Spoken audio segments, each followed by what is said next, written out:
Kembali di Rakyat Memilih Pemimpin, kita akan terus pemirsa memantau informasi terkini dari sejumlah TPS untuk memantau persiapan dan juga kegiatan dari para calon kepala daerah yang akan menggunakan hak suaranya pada hari ini. Dan sebelum kita memantau ke sejumlah lokasi, Mbak Dona, tadi kita sudah melihat sejumlah kepala daerah ya, sudah memberikan hak pilihnya. Kalau dari pandangan Mbak Dona, ini sekarang tadi kita terakhir membahas soal golput begitu ya. Nah, golput itu kecenderungannya lebih karena apa? Karena memang mereka sebegitu skeptis atau apatis terhadap politik, atau memang ada faktor-faktor lain? Oke, kalau golput itu mungkin ini ada tren yang berbeda ya. Kalau kita bandingkan golput dulu, mungkin karena memang masyarakat tidak tahu gitu kan, tidak teredukasi. Ini mostly mereka karena tidak mendapatkan informasi tentang pemilu gitu. Ya. Meskipun mungkin saat ini masih ada, tapi jumlahnya lebih sedikit. Kalau sekarang baik golput maupun gerakan memilih kota kosong itu meskipun dua hal yang berbeda, tapi sebetulnya esensinya sama gitu kan. Mereka itu sebetulnya sedang melakukan protes kan terhadap sistem demokrasi yang mereka sudah penat. Mereka mungkin merasa bahwa ya mau aku milih siapapun juga tetap gini-gini aja, dan itu memang terbukti gitu ya. Kami melakukan di BRIN waktu dulu masih LIPI gitu ya. Kita melakukan survei dan itu memang seperti itu. Jadi masyarakat merasa pilihan mereka tuh juga belum tentu direspon. Kita akan lanjutkan lagi, sementara kita menuju ke Lebak Bulus. Kita melihat calon wakil gubernur nomor urut 2 Kun Wardana. Kita sedang melihat memang sejumlah calon kepala daerah Jakarta ini sudah melakukan atau memberikan hak pilihnya. Sementara kita lihat saat ini agenda atau kegiatan dari Kun Wardana, calon wakil gubernur Jakarta nomor urut 2. Jadi kalau misalkan ada kesalahan-kesalahan nama itu nggak bisa dicoba-coba. Kita saksikan pemirsa memang sedang memberikan Jadi harus dimalingin keterangan awalnya terkait dengan tentunya kontestasi pemilihan kepala daerah Jakarta, untuk membuat kompak. di mana memang Kun Wardana ini maju bersama berkampanye calon gubernur nomor urut 2 Dharma Pongrekun. masukan dari para warga terkait Jakarta tuh apa sih Mas Kun biasanya? Kita lihat Kun Wardana menuju ke TPS 30 di kawasan Lebak Bulus, Jakarta Selatan. Nggak ada pekerjaan, andai kan ada pekerjaan, Sebelumnya, nggak layak.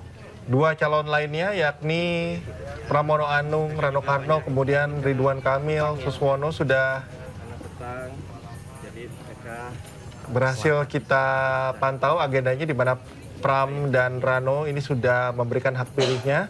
Jadi lebih meminta ini ya. Saat ini Dharma atau Kun Wardana, calon wakil gubernur Jakarta nomor urut 2, sudah tiba di TPS 30. kira-kira cara mencegahnya apa ya Pak? Jadi mereka itu pinjol kan juga karena beban hidup juga. Betul. Ya, nggak ada jalan lain ya. Dua, yang satu itu adalah meningkatkan pendapatan mereka, yang kedua mengurangi pengeluaran mereka gitu ya. Jadi kita nanti akan bantu di dua hal itu ya, meningkatkan pendapatan mereka, kita berikan peluang-peluang agar mereka juga bisa mendapatkan income lain ya, bahkan passive income. Kemudian halo Pak. Halo ya, selamat pagi. Ini udah banyak juga di sini ya. Oh, yang tadi semua dari rumah nih ya. Maksudnya juga yang training juga ya Pak. Training, pelatihan agar mereka bisa terupgrade. Kemudian yang berikutnya tadi pengeluaran gitu, gimana pengeluaran itu bisa diperbaiki. Bisa bentar lagi nyampe nih Bang. Ya, beban hidup itu bisa baik.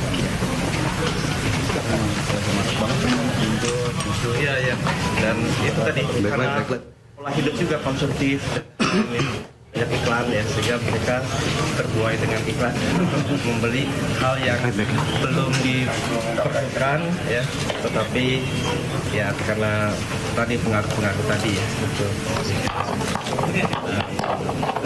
Nanti mudah-mudahan kita buka belum masalah ini. Ntar aja yuk. Coblos dulu, nyoblos. Ya. Oke ya. Daftar dulu Pak. Ya, sini ya. Ini aja Pak. Nah, lebih nyaman. Masuk ya. Saya. Kita lihat saat ini Kunwardana telah masuk ke area TPS 30, pemirsa. Telah tadi sempat berbincang, juga menyampaikan sejumlah penajaman dari program yang sudah diusung dengan Dharma Pongrekun. Memang sejumlah program-program dari Dharma dan Kun ini cukup menjadikan sorotan di tengah publik. Misalkan dengan menggratiskan JIS. Ini juga tentunya hal yang menarik yang kita akan bergabung dengan rekan Kevin, pemirsa Kevin Pakan, terutama memang mereka yang di TPS 31 di tempat TPS atau Dharma Pongrekun. terus berdatangan ke tempat ini untuk memberikan hak suara mereka.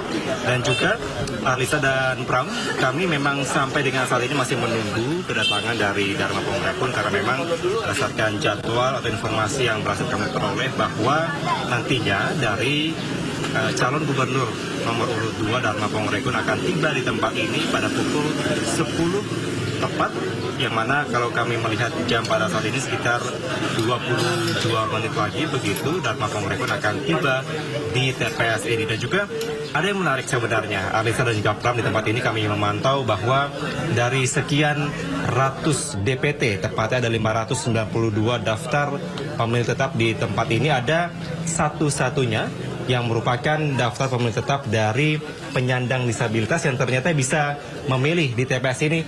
Ada keluarganya di sini, ada Bapak siapa? Selamat siang Pak. Ya, saya Pak Iwan. Baik. Pak Iwan dengan anaknya yang juga penyandang disabilitas ya. Dengan abang siapa ini? Maulana Haikal. Abang Haikal ya? Ya, Maulana Haikal manggil abang. Oh iya, Abang Maulana dan juga Pak Iwan. Mau tanya Pak, terkait dengan tadi sudah memilih di TPS 31 ini, ternyata dari KPPS menyediakan fasilitas bagi penyandang disabilitas. Bagaimana tadi Pak pada saat proses pencoblosannya? Silakan. Ya, alhamdulillah. Saya sangat surprise ya sebenarnya.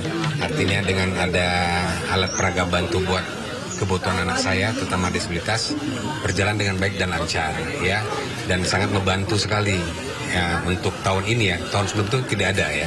Artinya alhamdulillah sekarang penyelenggara pemilunya menyediakan, karena terbantu bagi beliau ya, Maulana Haikal, untuk membaca kan ada braille-nya itu ya, Mas Kevin ya, braille-nya, jadi dia bisa baca dan dia bisa menentukan apa yang dia pilih. Baik.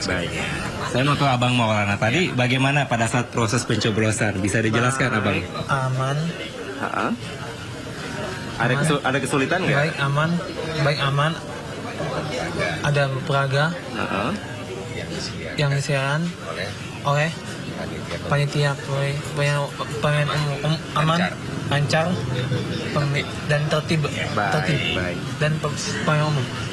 Ya, memang juga turut disediakan fasilitas begitu ya Pak bagi penyandang disabilitas. Mungkin Pak, ini kan juga merupakan salah satu terobosan juga bagi KPU dan juga petugas KPPS di sini, bahwa apa sih Pak yang mungkin perlu ditingkatkan dari sisi DPT yang memang menyandang penyandang disabilitas ini Pak? Oke, harapan saya tetap harus ada terpantau ya. Artinya mereka buat pengumpulan kolek data tentang orang-orang yang punya kebutuhan ya. Artinya disabilitas khususnya, karena disabilitas itu banyak, berapa macam Mas ya. Jadi tetap harus terpantau. Artinya terpantau itu tidak hanya dalam harusnya continue ya, sustainable ya. Jadi bisa terpantau kegiatannya apa, dari keluarga mana, tingkat perekonomian keluarganya gimana, tetap harus terpantau. Baik dia di kalangan menengah, baik di kalangan bawah, menengah dan atas. Karena mereka punya hak untuk diurus oleh negara gitu loh Mas Kevi. Artinya kegiatan ini tetap harus kita dukung ya, apapun kegiatannya, baik di sektor informal dan formal ya. Karena bagi kita mereka ini kan ada pas undang-undangnya ya, ada pasal-pasalnya, ada peraturannya untuk menyikapin keadaan anak-anak yang punya kebutuhan dan kekurangan. Tapi memang tidak ada pembatasan bagi seluruh warga negara untuk bisa memberikan hak pilihnya Pak ya? Ya benar, bukan hanya hak pilih, kegiatan dia dalam kehidupannya sehari-hari. Ya dia kan juga seperti kita, cuman dia punya keterbatasan.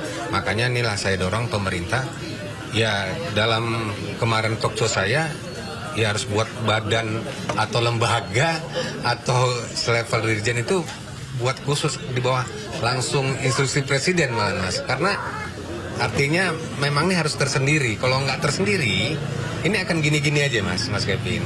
Harus mereka tersendiri, punya lembaga sendiri khusus lah ya untuk menangani tersebut. Itu sih Mas Kevin. Baik, saya terakhir mau ke Abang Maulana. Mungkin harapannya ke depan seperti apa, Abang, terkait dengan pemilihan hak suara bagi Abang saat ini? Seperti apa ke depannya, Bang? Lebih baik baik, aman, dan tentram. Amin. Untuk disabilitasnya gimana? Disabilitasnya supaya juga Dari tadi Pak kondisinya masih agak-agak lesu sih. Sepi ya. Mudah-mudahan nanti tambah imbauan juga Pak ya untuk jangan lupa untuk datang. ya kan. Iya, siap. Sudah siap? Siap. Bentar Pak. Sudah? Oke, baik Pak. Boleh Pak sambil melihat TPS seperti ini bagaimana? Pak. Ya, saya melihat tadi TPS ini cukup bagus ya. Di sini ada tempat peneduhnya, jadi kalau hujan dan lain-lain ini bisa diantisipasi. Yang berikutnya juga tempatnya cukup luas ya. Ini wartawan segini banyak bisa muat ya. Ini luar biasa. Dan saya belum melihat banyak orang yang datang tadi ya. Kami menghimbau ya warga masyarakat untuk bisa menggunakan hak pilihnya hari ini. Pencoblosan di Pilkada DKI Jakarta, semoga masyarakat bisa hadir sebelum jam 1 ya. Jam 1 sudah ditutup ya. Untuk itu kita mengharapkan ayo mari berpartisipasi untuk pilkada ini, sukseskan pilkada ini. Dan kita juga mengharapkan nanti semua penghitungan dan lain-lain bisa dilakukan secara transparan, jujur, dan demokratis. Oke, setelah melakukan hak suara, menggunakan hak suara, Pak, ya. Selanjutnya kegiatan dari Bapak dan Ibu setelah keluarga seperti apa Pak? Kami sebetulnya ingin keliling ke beberapa TPS yang ada. Tapi memang tadi saya masih menanyakan ya apakah itu dimungkinkan. Jadi saya mengalir aja nanti ya. Saya nanti menunggu beberapa konfirmasi ya. Setelah itu rencananya kami akan ke posko tim pemenangan. Tapi sekarang artinya belum mau ketemu sama Pak Dharma dulu? Beliau juga sibuk juga untuk pencoblosan ya. Nanti kita ketemu setelah jam 1. Setelah jam 1 akan di posko pemenangan atau seperti apa Pak? Ya, nanti kita akan ke sana. Ya. Di Jalan Antasari itu ya Pak ya? Jalan Antasari. Berarti menunggu perhitungan suara nanti di situ Pak? Iya. Sama Pak Dharma? Iya, sama Pak Dharma. Betul. Ya. Oke, cukup. Terima kasih banyak. Baik ya. Terima kasih ya, sehat semua nih. Iya. Ya. Pokoknya mantai quick count sampai jam berapa nanti Pak rencananya? Karena biasanya dari sore kan baru ada Iya. Pak. Kita lihat aja nanti ya gimana perkembangan yang ada. Ya. Bagaimana aja Pak di TPS sendiri Pak? Di Kenapa? TPS ini prediksinya Pak? Ya mudah-mudahan ya kita mengharapkan seperti itu. Tapi saya boleh nanya nggak nih? Boleh dong. Saya menghimbau masyarakat untuk menggunakan hak pilihnya. Ini pada milih nggak nih? Kita jauh lagi Pak. Jauh ya. Oke, siap. Terima kasih banyak. Ya, baik. Ya, makasih ya. Makasih semuanya. Ya. Ya, nanti saya ini dulu ya. Saya tanyakan ke mereka. Setelah jam 1 baru ke posko ya? Ya. Kita masih ada waktu. Sekian lama. Ya, siap. Oh ya, istirahat juga ya. Berangkat lagi nanti. Ya, nanti jam pastinya memang nanti saya akan ini konfirmasi lagi karena belum tahu nanti kelilingnya jauh nggak.